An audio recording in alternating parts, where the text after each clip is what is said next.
खुद भला तो सब भला।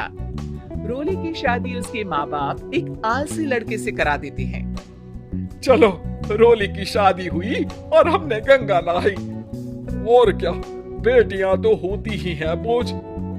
हाँ, पर अब क्या चिंता, उतार तो दिया बोझ तुमने, अब वो लोग समझे।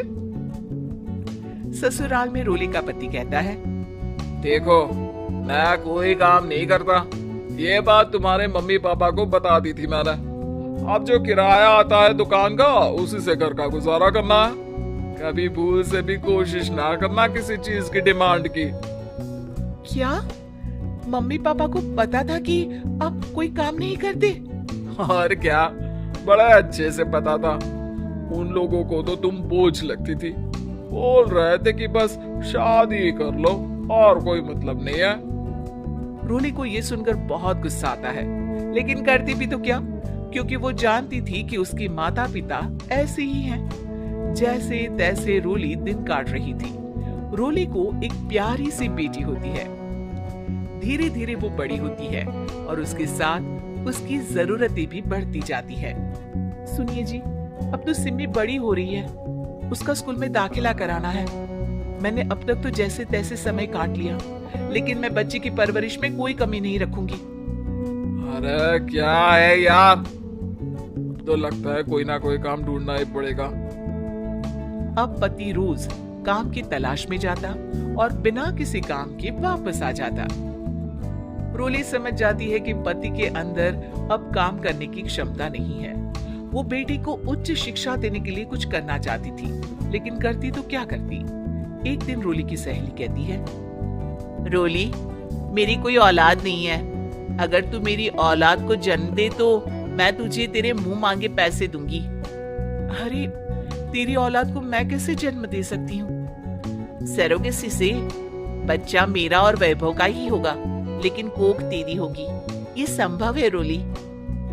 रोली कुछ सोचकर कहती है, मुझे मंजूर है, लेकिन मैं इसका 2 लाख रुपया लूंगी। अरे कोई बात नहीं, मुझे मंजूर है।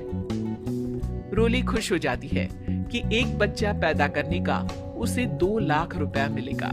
वो घर आकर पति को बताती है, वो भी खुश हो जाता है। अब क्या था, डॉक्टर के पास जाकर सहेली का बच्चा रोली की कोख में पलने लगता है। मुझे 20,000 चाहिए मेरे बेटी के एडमिशन के लिए। हाँ हाँ ठीक है, मैं उसके एडमिशन से लेकर सारे खर्चे उसके अकाउंट में डाल रही हूँ। रोली की बेटी का एडमिशन हो जाता है। रोली को लगता है कि वो अब सब कुछ ठीक कर देगी। दिन और महीने आगे बढ़ते हैं। अब एक दिन, एक बात कहूं जी, काश इस बच्चे को मैं रख पाती। मैं अब इससे काफी जुड़ गई हूँ। अरे यार, पता नहीं किसका बच्चा है, अपने पास है ना अपनी मुन्नी। हाँ, लेकिन अब मैं भी इस बच्चे से जुड़ाव फील करने लगी हूँ। लेकिन मैं ये जानती हूँ कि ये मेरा बच्चा नहीं है। दोनों की जिंदगी ठीक चल रही थी, लेकिन कहते ना कि सुख का पल ज्यादा लंबा नहीं होता। एक दिन रोली की सहेली का फोन आता है। रोली, मुझे अब ये बच्चा नहीं चाहिए, मैं अपने पति को छोड़ रही हूँ। अरे लेकिन मुझे पैसों की जरूरत है, बच्चा तुम्हारा है, मैं क्या करूंगी? सहेली बिना कुछ बोले फोन काट देती है, फोन स्विच ऑफ कर देती है। लेकिन रोली के जीवन का तूफान यही नहीं रुकता। रोली, मैं इतना भार नहीं उठा सकता। आज पढ़ाई का पैसा मांग रही हो, कल को शादी, कॉलेज और पता नहीं क्या का। मैं तुम्हें छोड़ रहा हूँ, अपनी बच्ची उठाओ और निकलो इस घर से। अरे पर मैं कर तो रही हूँ ना बच्चे के लिए काम, आप आराम से रहिए ना। क्या काम कर रही हो? देख रहा हूँ मैं। ये छोटा शहर है, यहाँ लोगों को बात बनाते वक्त नहीं लगता। तो मैं क्या करूँ? ज्यादा पढ़ी लिखी नहीं हूँ, कैसे घर के खर्चे चलाऊं? और आप तो काम करना ही नहीं चाहते। हाँ, ना चाहता हूँ और ना ही करूँगा। रोली को पति की बात पर काफी गुस्सा आ जाता है। ठीक है, अगर मेरे जीवन में संघर्ष लिखा है तो वही सही। इस वक्त पति होने के नाते आपको मेरा साथ देना चाहिए था, लेकिन नहीं, आपने तो इस हाल में मुझे घर से बाहर निकालने की बात कह डाली। देखो, ये सारी फालतू की बातों के लिए वक्त नहीं है मेरे पास। रोली, जिसकी कोख में किसी और का बच्चा था और साथ छोटी सी बेटी, पति का घर छोड़कर रास्ते पर आ जाती है। रोली के पास मायके के सिवा दूसरा कोई रास्ता नहीं होता। अरे रोली कैसी है? कितने दिनों के लिए आई है? हमेशा के लिए माँ। वो माँ को सारी बात बता देती है। ओए लड़की, इतनी हिम्मत का काम कर लिया? अरे ना ना, यहाँ कोई जगह नहीं है। तुम तो अपना बोरिया बिस्तर उठाओ और निकलो यहाँ से। रोली के पास अब मायके का रास्ता भी नहीं बचता।